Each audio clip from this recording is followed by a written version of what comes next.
ఓం గం గణపతయే నమః. ఓం దుం దుర్గాయే నమః. ఓం గురవే సర్వలోకానాం విషజే భవరోగిణాం నిధయే సర్వవిద్యానాం శ్రీ దక్షిణామూర్తయే నమో నమః. శ్రీ మేధా దక్షిణామూర్తయే నమః. ఆదిత్యాయ చ సోమాయ మంగళాయ బుధాయ చ గురుశుక్ర శనిభ్యశ్చ రాహవే కేతవే నమః. ఈ యొక్క నవగ్రహ స్తోత్రాన్ని ఎవరైతే ప్రతినిత్యము కూడా చక్కగా తలుచుకుంటారో వారందరికీ కూడా ఈ జన్మలో కలిగేటటువంటి ఆయురారోగ్య వృద్ధి తప్పకుండా కలుగుతుంది అని ఋషివచనం.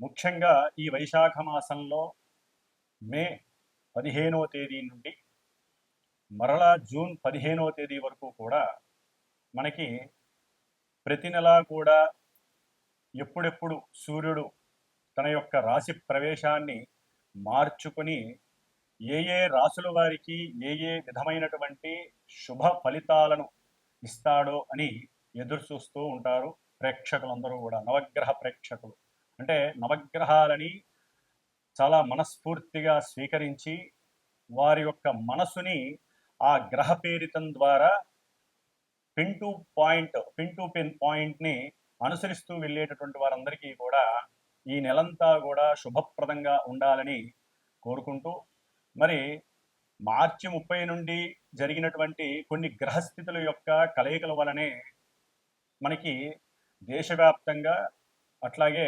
ప్రపంచవ్యాప్తంగా ఎన్నో రకాలైనటువంటి సిచ్యువేషన్స్ మనం గమనిస్తూనే ఉన్నాం. అది ఈ క్షణము ఈ రోజు కూడా ఏం జరుగుతుందో మీ అందరికీ చెప్పచ్చు. ఇవన్నీ కూడా 6 నెలల నుండి జ్యోతిష్కులందరూ కూడా చక్కగా వారికి ఉన్నటువంటి జ్ఞానంతో ప్రబోధిస్తూనే ఉన్నారు. కొంతమంది కొట్టిబారేశారు, కొంతమంది నమ్మారు.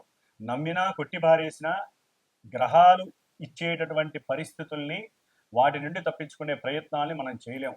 కానీ ఒక్క దైవ ఉపాసన ద్వారా మాత్రమే ఎవరికి వారం కాపాడుకునేటటువంటి శక్తిని భగవంతుడు మనకు ప్రసాదించాడు. మరి ఈ సూర్య భగవానుడు అట్లాగే ఈ ఈ నెల అంటే ఈ నెలలో మే 14వ తారీఖు మధ్యాహ్నం నుండి కూడా మరి దేవతలందరికీ గురువైనటువంటి ఆ బృహస్పతి వృషభ రాశిలో నుండి మిథున రాశిలోకి సంచరిస్తుంటే ఈ గ్రహాలన్నింటినీ తిప్పేటటువంటి సూర్య భగవానుడు మేషరాశి నుండి వృషభ రాశిలోకి తన యొక్క సంచారాన్ని మే 15వ తారీఖున చక్కగా వృషభ సంక్రమణం ద్వారా మనందరికీ కూడా ఆయన యొక్క సూర్యకిరణాల ద్వారా ఆయుష్ని, ధనాన్ని, మేధస్సుని ప్రసాదిస్తున్నారు. అట్లాగే మనకి ఈ నెలలోనే మే 18వ తేదీన దాదాపుగా 1.5 సంవత్సరాలు అనగా 18 నెలల పాటు ఛాయాగ్రహాలైనటువంటి రాహువు మరియు కేతువు, ఈ 2 గ్రహాలు కూడా మీనరాశిలోను ఇటు కన్యారాశిలో కేతువు, వీరిద్దరూ కూడా కొన్ని రాశుల వారికి ఎన్నో అగాధాలని, ఇబ్బందులని, విపత్తులని, పిచ్చిని, ఇట్లా ఒకటి కాదు ఎన్నో రకాలైనటువంటి సమస్యలని, ఇబ్బందులని కొని తెచ్చే ఉన్నారు. కొంతమంది రాశులకి ఇప్పుడు ఈ రాహుకేతువుల వలన దోషము, మరికొంతమందికి చక్కగా విముక్తి కలుగుతున్నాయి. అవి ఏవే రాశిలో కూడా ఆల్రెడీ మీ అందరికీ కూడా కొన్ని వీడియోల ద్వారా పరిచయం చేశారు ఎంతోమంది జ్యోతిష్కులు. మరి వీరిద్దరూ కూడా మే 18వ తేదీన రాహువు కుంభరాశిలోకి అట్లాగే కేతువు సింహరాశిలోకి చక్కగా ప్రవేశాన్ని చేస్తున్నారు. మరి గురువు అయిపోయింది, రాహు అయిపోయింది, కేతు అయిపోయింది. అసలు సిసలైనటువంటి గ్రహము, చాలా కోపావేశము, భూమిపుత్రుడు, ప్రతి మనిషికి ఏదైతే ఉండకూడదో కోపము, ఆవేశము, ఇవన్నీ ఏవైతే ఉండకూడదో అవన్నీ ఉన్నటువంటి పుష్కలంగా ఉన్నటువంటి గ్రహం మంగళుడు, అట్లాగే కుజుడు, అంగారకుడు అంటారు. ఈయన జూన్ 6వ తేదీన అయిపోయి 7వ తేదీన నీచస్థితి అయినటువంటి కర్కాటక రాశిలో నుంచి చక్కగా సింహరాశి మిత్రక్షేత్రమైనటువంటి అగ్నితత్వపు రాశి అయినటువంటి మిత్రక్షేత్రంలోకి అడుగు పెడుతున్నాడు. ఎవరితో ఉంటాడు ఆయన? కుజవత్ కేతువు అంటారు. యాక్చువల్లీ కుజుడిచ్చే ఫలితాలన్నీ కేతు ఇస్తాడు అని చెప్పి మనకి శాస్త్ర ధర్మం. మరి వీళ్ళిద్దరూ కలుస్తున్నారు, కుజకేతువులు సింహరాశిలో. సామాన్యమైనటువంటి యోగము కాదండి, మహా అవయోగంగా చెప్పుకోవాలి ఈ యొక్క కుజకేతువుల యొక్క కలయిక. అట్లాగే శని రాహువులు కలిసి ఉన్నటువంటి వారు కాస్త రాహువు విడిపోతున్నాడు. కొంతవరకు అది ప్రపంచానికి క్షేమము, అట్లాగే కొన్ని రాశుల వారికి కూడా క్షేమప్రదము అని మనం చెప్పుకోవచ్చు. కాబట్టి ఈ కుజుడు జూన్ 7వ తేదీన కేతువుతో కలిసి సింహరాశిలోకి వచ్చినప్పుడు కొన్ని రాశుల వారికి, ముఖ్యంగా మేషము, వృశ్చికము లగ్నముగా ఉన్న వాళ్ళకి, రాశులుగా ఉన్నటువంటి వారికి, అట్లాగే ఎవరికైనా సరే కుజుడు యొక్క నక్షత్రాలైనటువంటి మృగశిర, చిత్త, ధనిష్ట ఈ నక్షత్రాధిపతి అయినటువంటి మరి అధిపతి కుజుడు కాబట్టి ఈ కుజుడు కేతువు కలిసినటువంటి ప్రభావం వారి మీద ఉంటుంది. అట్లాగే ఎవరికైతే వారి యొక్క జన్మజాతకంలో కుజ మహర్దశ కానీ కుజ అంతర్దశ కానీ నడుస్తుందో వారికి కూడా కొన్ని అవాంతరాలు, ఇబ్బందులు కలగడానికి అవకాశాలు పుష్కలంగా ఉన్నాయి. కాబట్టి వీళ్ళందరూ కూడా తప్పనిసరిగా సర్పగ్రహ దోష నివృత్తి కోసము, అంటే కుజుడు కేతువు అటు రాహుకేతువులకి కుజుడికి అస్సలు పడదు కాబట్టి కంపల్సరీ ఇంకా ఎన్నో రకాలైనటువంటి ప్రమాదాలకి దారి తీసేటటువంటి అవకాశం ఉంది. ప్రపంచ క్షోభం కూడా కలగడానికి అవకాశం ఉంది. ముఖ్యంగా రాజకీయ నాయకులు అట్లాగే దేశాధ్యక్షులకి ఇది ఒక గండంగా కూడా మనం భావించాలి. అయితే మన దేశంలో ముఖ్యంగా కర్మభూమి, యజ్ఞభూమి కాబట్టి ఈ యొక్క రాహుకేతువులు కుజుడు యొక్క ఈ మిశ్రమ ఫలితం, అంటే వీళ్ళందరూ కలిసినటువంటి సంయోగ ఫలితము ఎదిరించడానికి ఒక్క సుబ్రహ్మణ్యేశ్వర స్వామి ఒక్కడే మహానుభావుడు. ఆయన్ని మనం ఆరాధించటం, ఆయన హోమాలు ఎంత చేసుకుంటే అంత మంచిదండి. దాదాపుగా జూన్ 7వ తేదీ నుండి జూలై 29వ తేదీ వరకు దాదాపుగా ఈ కుజకేతువులు కలిసి ఉంటారు. ఈ మధ్యకాలంలో చాలా ఇబ్బందికరమైనటువంటి పరిస్థితులు ఉంటాయి. అట్లాగే జూన్ 17వ తేదీ నుండి జూన్ 30వ తేదీ వరకు కూడా ఈ రాహువు కేతువు మధ్యలో దాదాపుగా గ్రహాలన్నీ ఉంటాయి. అంటే చంద్రుడితో పాటుగా మిగతా సప్తగ్రహాలు ఉంటాయి కాబట్టి ఇది కాలసర్ప యోగ దోషము అంటారు. కాబట్టి ఏది జరిగినా ఇబ్బందులు కానీ, అవాంతరాలు కానీ, అగాధాలు కానీ ఈ మధ్యలోనే జరుగుతాయి ప్రపంచానికి మొత్తానికి కూడా. కాబట్టి అవన్నీ ఆపటానికి అందరం కూడా తప్పనిసరిగా ఎవరికి అవకాశం ఉన్నవారు వారి సొంత జాతకరీత్యా కానివ్వండి, ప్రపంచ క్షేమం, దేశక్షేమం కోసం ఆ సుబ్రహ్మణ్యేశ్వర స్వామి ఆరాధనలు, పూజలు, హోమాలు చేయటం ద్వారా వాళ్ళు శాంతించి, కుజరాహుకేతువులు శాంతించి దేశం సుభిక్షంగా ఉంటుంది. ఈ యొక్క కొట్లాటలు కానీ, యుద్ధాలు కానీ, ఈ భయ ప్రకంపనాలు కానీ ఇవన్నీ కూడా తగ్గిపోతాయి.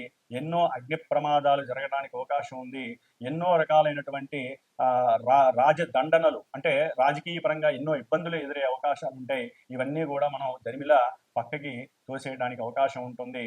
కాబట్టి ఈ యొక్క వృషభ సంక్రమణానికి మేషరాశి నుంచి మరి వృషభంలో రవి, అట్లాగే మిథునంలో గురుడు, అట్లాగే మనకి సింహరాశిలో కుజకేతువులు, కుంభంలో రాహువు, అట్లాగే ఈ బుధుడు శని యొక్క సంయోగం నుంచి ఎప్పుడో 7వ తారీఖే బయటకు వచ్చేసాడు. మే 7వ తారీఖునే. శుక్రుడు కూడా ఇప్పుడు దాదాపుగా మే 31 అంటే మే 31వ తేదీన శని నుంచి విడి మేషరాశిలోకి వస్తున్నాడు. కాబట్టి ఒక్క శని మాత్రమే మనకి మీనరాశిలో ఉంటాడు కాబట్టి సాధ్యమైనంత వరకు కొంత ప్రభావం, అంటే మనకి కలిగేటటువంటి కొన్ని ఇబ్బందుల నుంచి ఈ ఒక్క శని మాత్రమే ఉంటాడు కాబట్టి ఇబ్బందులన్నీ కూడా తొలగిపోతాయి. ప్రపంచం కొంచెం సుభిక్షంగా ఉండడానికి అవకాశం ఉంటుంది. కాకపోతే కొన్ని గ్రహాల యొక్క కలయిక మంచిది కాదు కాబట్టి కాలసర్ప యోగ దోష ప్రభావం మన దేశం మీద, ప్రపంచం మీద ఉంటుంది. పర్సనల్ వ్యక్తిత్వ జాతకాల మీద కూడా ఉంటుంది. కాబట్టి అందరూ కూడా తమ యొక్క వ్యక్తిగత జాతకాలని చక్కగా గురువుల ద్వారా చూపించుకొని తగినటువంటి సుబ్రహ్మణ్య హోమాలు కానివ్వండి, అట్లాగే కుజరాహు కేతువులకి కంపల్సరీ తప్పనిసరిగా జపాదులు, దానాదులు, హోమాదులు చేయించుకోవాలి. ఇలా చేయించుకోవడం వలన చాలా ఉపశమనం కలుగుతుంది. కాబట్టి మరి ఏ రాశుల వారికి, మేషాది పర్యంతం మీనరాశి వరకు ఏ రాశుల వారికి ఈ గ్రహాలు ఈ స్థానాల్లో ఉండటం ద్వారా ఏ ఫలితాలు కలుగుతాయి, ఏ ఆనందాలు కలుగుతాయి, ఇబ్బందులు కలుగుతాయి అనేటటువంటి విషయ పరిజ్ఞానాన్ని మనం ఈ యొక్క వృషభ సంక్రమణంలో తెలుసుకుందాం. ఓం శ్రీమాత్రే నమః. మిథున రాశి వారికి మే 15వ తేదీ నుండి జూన్ 15వ తేదీ వరకు కూడా మరి సూర్యుడు 12వ స్థానంలో ఉండటం ద్వారా వీరికి ఆర్థికపరమైనటువంటి లావాదేవీలందు ఏదైనా సరే వీరు వడ్డీలకు ఇచ్చినటువంటి డబ్బులు రావాలన్నా, లేకపోతే కొత్త వ్యక్తులకి పరిచయం అయ్యి వాళ్ళకి ఏదన్నా, అంటే తండ్రి తరపు కానీ, లేకపోతే బంధువుల తరపు కానీ, ఎవరైనా గనక భార్య తరపు కానీ వారికి ఎవరికైనా సరే ధనం కనుక ఇచ్చున్నట్లయితే అవి రావాలంటే చాలా కష్టపడాల్సి వస్తుంది. దానివలన మాట తోలాల్సి వస్తుంది. ఆ డబ్బులు రాకపోగా వారితో కయ్యం పెరిగి కుటుంబంలో ప్రశాంతత లేకుండా, గృహ సౌఖ్యం లేకుండా పోయే అవకాశం ఉంటుంది.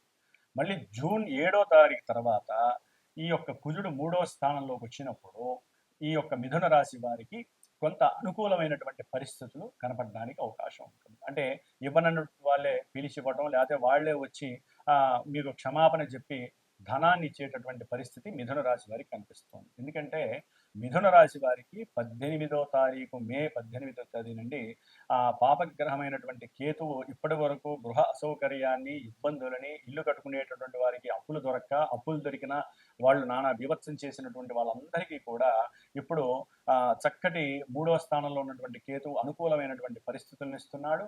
కుజుడు కూడా కలిసేసరికి మీకు వద్దన్నా కూడా అప్పులు ఎక్కువ ఇచ్చేవాళ్ళు ఎక్కువ అయ్యే అవకాశాలు ఉంటాయి. కానీ దొరికింది కదా అని చెప్పి తీసుకోకండి. ఎందుకంటే రవి యొక్క బలం గొప్పది.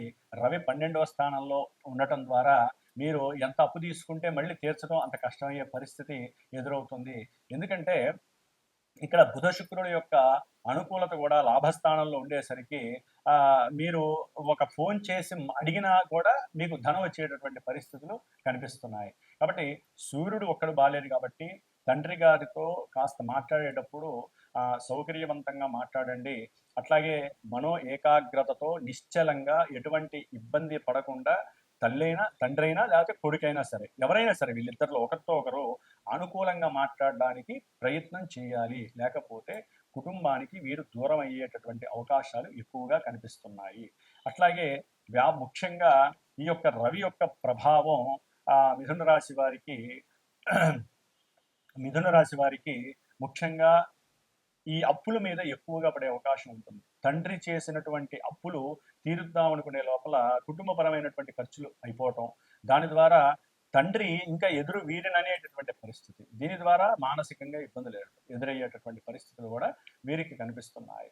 అట్లాగే ముఖ్యంగా వ్యాపారం పరంగా చూసినట్లయితే కనుక అఖండమైనటువంటి ధన ప్రాప్తి వీరికి కలుగుతోంది. ఆకస్మికంగా మీరు అనుకోనటువంటి ప్రాప్తి కలుగుతోంది వీరికి. దాని ద్వారా ఎందుకంటే వీరు చేసినటువంటి స్వయం కృషి, కష్టము, కలిసి వచ్చేటటువంటి కాలము ఇవన్నీ కూడా ఈ నెలలో వీరికి ఎదురయ్యే అవకాశం ఉంటుంది. ఒక్క సూర్యుడు ఒక్కడే బాలేదు కానీ కుజకేతువులు బాగున్నారు. అట్లాగే బుధ శుక్రులు కూడా లాభస్థానంలో ఉండటం ద్వారా చక్కటి ఆర్థిక లాభాదేవీలు అయితే కనిపిస్తున్నాయి.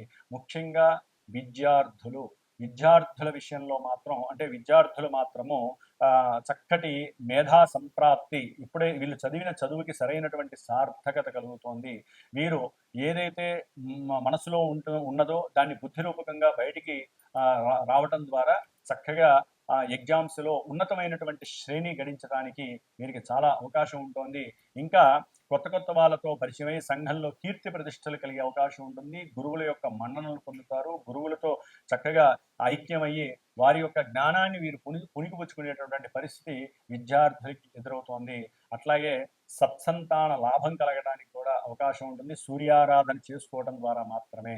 ఎందుకంటే కొన్ని గ్రహాలు అనుకూలించినా సూర్యుడు మాత్రం అనుకూలించట్లేదు కాబట్టి ఆరోగ్య విషయంలో జాగ్రత్తగా ఉండాలి. కొత్త ప్రదేశాలని చెప్పి ధనం ఖర్చు పెట్టి వెళ్తే ప్రయాణం చేస్తే ఆ ప్రయాణాల్లో ఆటంకాలు, ఇబ్బందులు అయ్యే అవకాశం ఉంటుంది. ఇవన్నీ కూడా నానా ఇబ్బందిపరమైనటువంటి పరిస్థితులు కనిపిస్తాయి. ముఖ్యంగా ముఖానికి సంబంధించినటువంటి కొన్ని అనారోగ్య పరిస్థితులు ఈ మిథున రాశి వారికి కనిపిస్తూ ఉన్నాయి. కాబట్టి ఏదేమైనప్పటికీ కూడా చేసేటటువంటి ఉద్యోగ విషయాలలో కొంత జాగరూకత ఉండాలి. ఒక్కోసారి మిథున రాశి వారికి ఉన్నటువంటి ఉద్యోగం కూడా తొలగిపోయే పరిస్థితులు కూడా కనిపిస్తున్నాయి రాహు వలన. కాబట్టి మీరు దుర్గాదేవి నామస్మరణ ఎక్కువగా చేయండి. అట్లాగే సూర్యాష్టకాన్ని ప్రార్థన చేయండి. నిత్యము కూడా సూర్యుని ఏదో రకంగా మీరు ప్రార్థన చేయండి. ఎందుకంటే ఈ యొక్క శని భగవంతుడు తన యొక్క దృష్టి రవి మీద పడటం ద్వారా మీరు ఉద్యోగ విషయంలో ఏదనుకున్నా సరే ఆలస్యం అవడానికి ఎక్కువగా అవకాశం ఉంటుంది. కాబట్టి సూర్యారాధన చేయండి. దానివల్ల మన సంక్షోభాలు, అనారోగ్యపరమైనటువంటి సమస్యలు ఎదుర్కోవడానికి అవకాశం ఉంటుంది.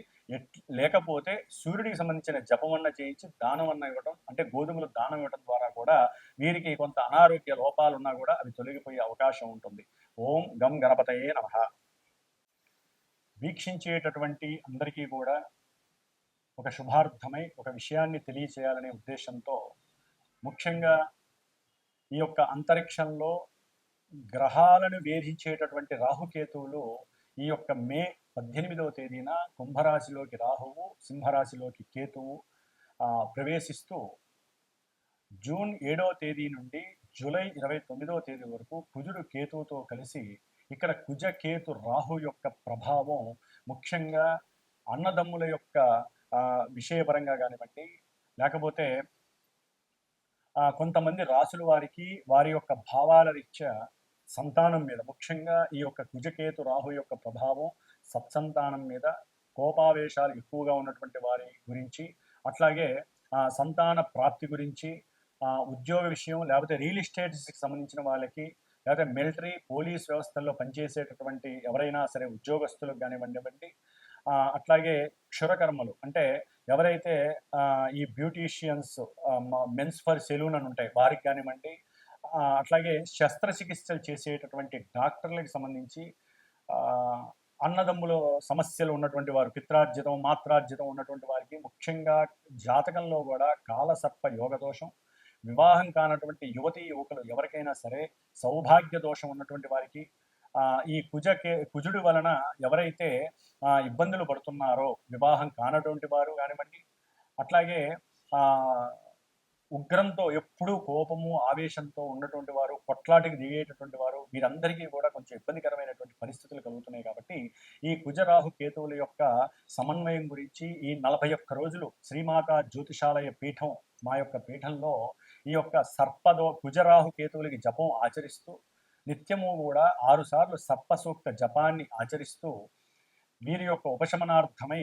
ఈ 41 రోజుల్లో తమిళనాడులో ఉన్నటువంటి 6 క్షేత్రాలు, సుబ్రహ్మణ్య క్షేత్రాలు దర్శనం చేసుకొని ఎవరైతే గోత్రనామాదులు ఇచ్చి వారి యొక్క పేరు నమోదు చేసుకుంటారో వారందరి పేర్ల మీద ఆ యొక్క క్షేత్రాలకు వెళ్ళినప్పుడు ఈ గ్రహాలకు సంబంధించి జపము, అట్లాగే సర్పసూక్త జపాన్ని ఆచరించి చివరిలో ఇక్కడ సుబ్రహ్మణ్య పాశుపత హోమాన్ని, నవగ్రహ హోమంతో పాటుగా సుబ్రహ్మణ్య పాశుపత హోమం అనేటటువంటిది ఏర్పాటు చేసి ఆ యొక్క భస్మాన్ని, ఆ యొక్క కంకణాలు ఏదైతే వెళ్ళొస్తామో ఆ 6 క్షేత్రాల్లో పూజ చేయించినటువంటి కంకణాన్ని కూడా మీకు అందజేసేటటువంటి ప్రయత్నము నేను చేస్తాను.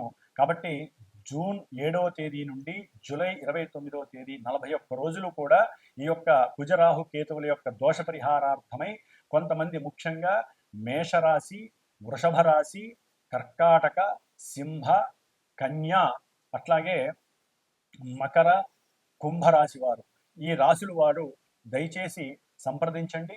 మీకు సంబంధించినటువంటి గోత్ర నామాదులు, మీ యొక్క నక్షత్రాదులు, అట్లాగే మీకు నడుస్తున్నటువంటి దశ అంతర్దశలు ఎవరైనా కుజరాహు కేతువుల దశలు ఉన్నట్లయితే తప్పనిసరిగా నన్ను సంప్రదించండి. దానికి తగ్గ పరిహారాన్ని ఆచరించండి. ఓం స్కందాయ నమః.